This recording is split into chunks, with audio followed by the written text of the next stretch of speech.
السلام علیکم دوستو، جیسا کہ ہم نے آپ کو پچھلی ویڈیو میں واقع کربلا کے حالات و واقعات کے بارے میں بتایا تھا، اور یہ بھی یزید نے ابن زیاد کو بصرہ اور کوفہ کا حاکم بنا کر بھیجا تھا اور حضرت مسلم بن عقیل کی گرفتاری اور ان کو قتل کرنے کا حکم دیا تھا۔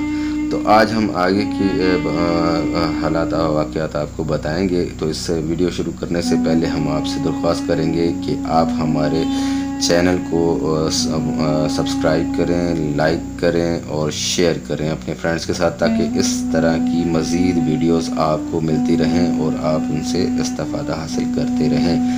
تو مسلم بن عمر باہلی جو ابن زیاد کے مجلس میں ہی موجود تھا، جب اس نے حالم بن عمر کو دیکھا کہ وہ اپنے ارادے سے نہیں ہٹ رہے ہیں، تو انہوں نے ابن زیاد سے کہا کہ آپ مجھے تھوڑا سا وقت دیجیے، میں ان کو سمجھاتا ہوں۔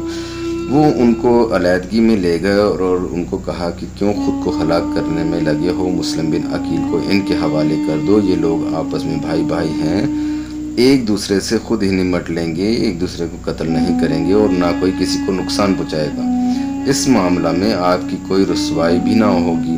ہانی نے کہا کہ اس سے زیادہ میری اور کیا رسوائی ہوگی کہ میں اپنے مہمان کو اس کے دشمن کے حوالے کر دوں، اگرچہ میرا کوئی مددگار نہ بھی ہوتا، میں تنہا جب اپنے مہمان کو اپنی زندگی میں ہوتے ہوئے ان کے حوالے نہ کرتا۔ جب ہانی کی یہ باتیں سنی ابن زیاد نے، تو اس کا ایک مشیر خاص مہران نے ہانی کے بال پکڑ کر ان کو مارنا شروع کر دیا، یہاں تک کہ ان کے ناک اور منہ سے خون بہنے لگا، اور کہا کہ اگر تو نے مسلم بن عقیل کو ہمارے حوالے نہ کیا تو ہم تجھے قتل کر دیں گے۔ ہانی نے کہا کہ میرا قتل کرنا اتنا آسان نہیں ہے جتنا تم سمجھ رہے ہو، تمہارا قصر عمارت کو تلواریں گھیر لیں گی۔ اس پہ ابن زیاد اور زیادہ غصے میں آ گیا اور اسما بن خارجہ جو کہ ہانی کو گھر سے بلا کے لایا تھا، ان کو اطمینان دلایا گیا تھا کہ کوئی فکر کرنے کی بات نہیں۔ وہ اس وقت کھڑے ہوئے اور سختی کے ساتھ کہا کہ اے غدار، تو نے تو اس شخص کو ہمیں لانے کے لیے کہا تھا، تو ہم ان کو لے آئے اور تم نے اس کو اس حال پر پہنچا دیا۔ ادھر شہر میں یہ مشہور ہو گیا کہ ہانی بن عروہ کو قتل کر دیا گیا ہے۔ جب یہ خبر عمر بن حجاج کو پہنچی تو وہ قبیلہ مزجج کے بہت سے نوجوانوں کو ساتھ لے کر موقع پر پہنچ گیا اور ابن زیاد کے مکان کا حصار کر لیا۔ اب تو ابن زیاد کو فکر پڑ گئی۔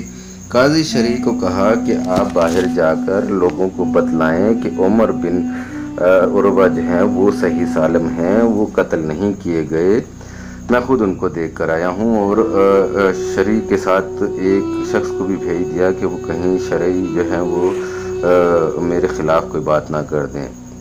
قاضی شرعی کا یہ کہنا تھا وہاں پر جا کر کہ حالم بن عمر جو ہیں وہ بالکل ٹھیک ٹھاک ہیں، خیریت سے ہیں۔ تو لوگوں کے اندر صبر و سکون آ گیا۔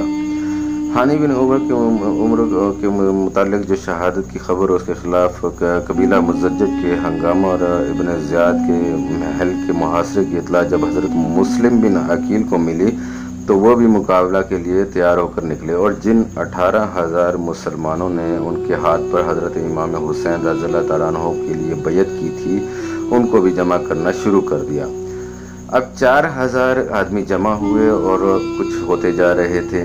یہ لشکر ابن زیاد کے قصر کی طرف بڑھا تو ابن زیاد نے قصر کے دروازوں کو بند کرا دیا۔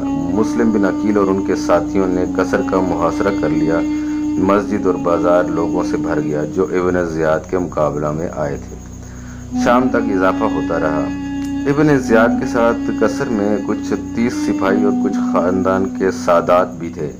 ابن زیاد نے ان لوگوں سے چند ایسے لوگوں کو منتخب کیا جن کا اثر و رسوخ ان قبائل پر تھا جو مسلم بن عقیل کے ساتھ محاصرہ کیے ہوئے تھے، اور ان کو کہا تم باہر جا کر اپنے حلقہ اثر کے لوگوں کو مسلم بن عقیل کا ساتھ دینے سے روکو، مال و حکومت کا لالچ دے کر روکو یا حکومت کی سزا کا خوف دلا کر کسی بھی طرح مسلم بن عقیل سے ان کو جدا کر دو۔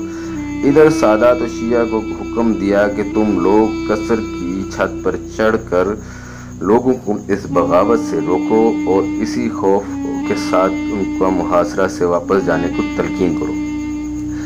جب لوگوں نے اپنے سادہ شیعہ کی زبانی یہ باتیں سنی تو وہ تقسیم ہونا شروع ہو گئے۔ عورتیں اپنے بیٹوں بھائیوں کو محاذ سے واپس لانے کے لیے آنے لگیں، یہاں تک کہ مسجد میں مسلم بن عقیل کے ساتھ صرف 30 آدمی باقی رہ گئے۔ یہ صورتحال دیکھ کر مسلم بن عقیل بھی یہاں سے واپس ابواب کندہ کی طرف چلے گئے۔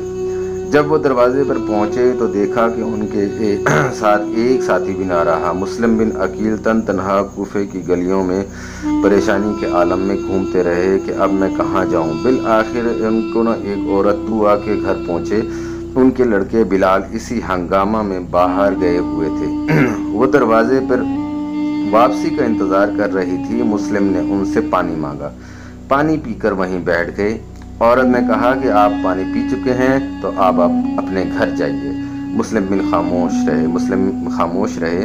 اسی طرح 3 مرتبہ اس عورت نے یہی الفاظ کہے اور مسلم بن عقیل جو ہیں وہ خاموش رہے۔ تو پھر اس نے ذرا سختی سے کہا کہ میں آپ کو دروازہ پہ بیٹھنے کی اجازت ہرگز نہ دوں گی، آپ یہاں سے چلے جائیے۔ اس وقت مسلم بن عقیل بہت مجبور ہو گئے تھے کہ اس شہر میں نہ تو ان کا کوئی گھر تھا اور نہ ہی کوئی خاندان تھا۔ تو انہوں نے ان سے کہا کہ نہ ہی اس شہر میں میرا کوئی گھر اور نہ ہی میرا کوئی خاندان ہے، تو کیا آپ مجھے پناہ دو گی؟ میں مسلم بن عقیل ہوں، میرے ساتھ میرے ساتھیوں نے دھوکہ کیا ہے۔ عورت کو حضرت مسلم بن عقیل پہ رحم آ گیا اور اپنے گھر میں ان کو لے گئیں اور شام کا کھانا بھی دیا، لیکن مسلم بن عقیل رضی اللہ تعالیٰ عنہ نے نہیں کھایا۔ اسی عرصے میں عورت کے لڑکے بلال واپس آ گئے۔ دیکھا کہ ان کی والدہ بار بار کمرے کے اندر آتی ہیں۔ بات پوچھی تو عورت نے اپنے لڑکے سے بھی چھپایا۔ اس نے اصرار کیا تو اس نے شرط پر بتایا کہ کسی سے اس بات کا ذکر نہیں کریں گے۔ اس طرف ابن زیاد نے جب دیکھا کہ لوگوں کا شور و غل ختم ہو گیا ہے تو وہ قصر کے باہر آیا اور اپنے سپاہیوں کو بھیجا کہ جا کر دیکھیں کہ کیا ہو رہا ہے۔ اس نے آ کے بتایا، پھر سپاہیوں نے آ کے بتایا کہ میدان صاف ہے، کوئی بھی نہیں ہے۔ اس وقت ابن زیاد اپنے قصر سے باہر آیا اور مسجد میں آ گیا اور ممبر پر آ کر لوگوں کو اعلان کرایا کہ سب لوگ مسجد میں جمع ہو جائیں۔ مسجد ابن زیاد کے جب بھر گئی تو ابن زیاد نے خطبہ دیا۔ ابن عقیل اس نے کہا کہ ابن عقیل نے جو کچھ کیا وہ آپ سب نے دیکھا۔ ہم یہ اعلان کرتے ہیں کہ ہم جس شخص کے گھر میں بھی ابن عقیل کو پائیں گے ہمارا اس سے کوئی ذمہ نہیں، وہ شخص ہمارے ہاتھوں مارا جائے گا، اور ہمیں جو کوئی بھی حضرت مسلم بن عقیل کے بارے میں اطلاع دے گا ہم اس کو انعام سے نوازیں گے۔ اور اپنے پولیس کے ایک افسر حسین ابن نمیر کو حکم دیا کہ شہر کے تمام گلی کوچوں کے دروازوں پر پہرہ لگا دو کہ کوئی باہر اور جا نہ سکے، اور پھر سب گھروں کی تلاشی لو۔ اس تلاشی کے درمیان جب عورت کے لڑکے بلال نے یہ محسوس کیا کہ وہ بالآخر ہمارے گھر سے گرفتار کر لیے جائیں گے تو اس نے خود مخبری کر کے عبد الرحمن بن محمد بن اشعث کو یہ بتلا دیا کہ حضرت مسلم بن عقیل رضی اللہ تعالیٰ عنہ ہمارے گھر پر موجود ہیں۔ محمد بن اشعث نے ابن زیاد کو اس چیز کی اطلاع دی۔ ابن زیاد نے محمد بن اشعث کی سرکردگی میں 70 سپاہیوں کا ایک دستہ حضرت مسلم بن عقیل رضی اللہ تعالیٰ عنہ کو گرفتار کرنے کے لیے بھیجا۔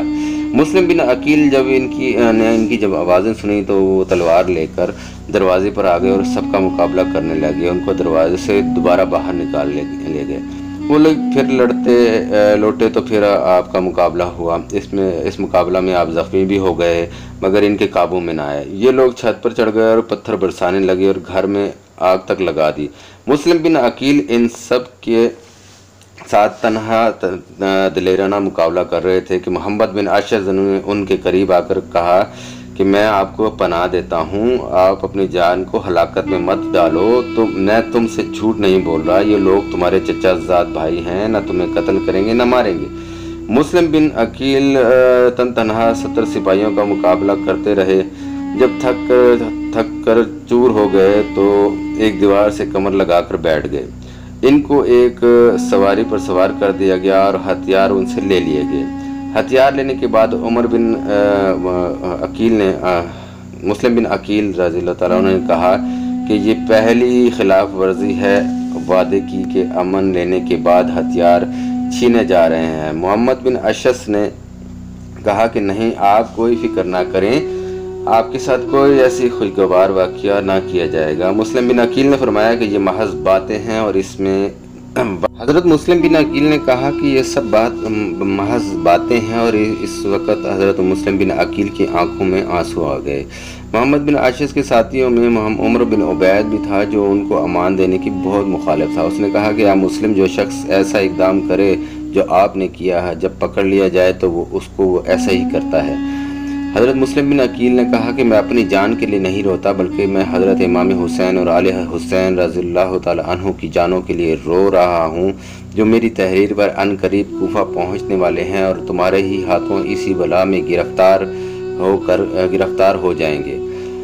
اس کے بعد محمد بن اشعث سے کہا کہ تم نے مجھے امان دیا، اور میرا گمان یہ ہے کہ تم اپنے اس امان سے بھی عاجز آ جاؤ گے۔ یہ لوگ آپ کی بات نہیں مانیں گے اور مجھے قتل کر دیں گے، تو اب کم از کم میری ایک بات سنو کہ مجھے قتل کرنے سے پہلے ایک کام کر دو۔ انہوں نے کہا کہ آپ کم از کم میرا اتنا ایک کام تو کر دیں کہ کسی آدمی کو بھیج کر حضرت امام حسین رضی اللہ تعالی عنہ تک میرے اس حوال کی اطلاع پہنچائیں اور ان سے کہیں کہ آپ راستہ ہی سے اپنے اہل بیت کو لے کر لوٹ جائیں، کوفہ والوں کے خطوط سے دھوکہ نہ کھائیں۔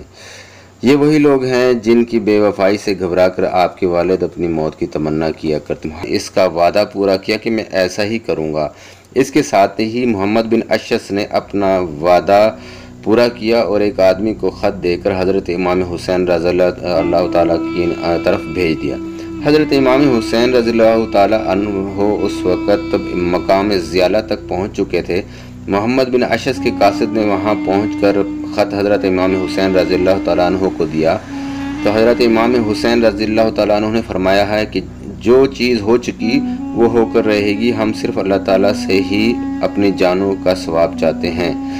الغرض یہ خط پا کر حضرت امام حسین رضی اللہ تعالیٰ عنہ اپنا ارادہ ملتوی نہیں کیا اور جو عزم کر چکے تھے اسی کو لیتے ہوئے آگے بڑھے۔ تو دوستوں، آج تک کے لیے اتنی ہی ویڈیو۔ نیکسٹ ویڈیو میں انشاءاللہ بقایا حالات آپ کو اس سے آگاہ کریں گے۔ اللہ حافظ۔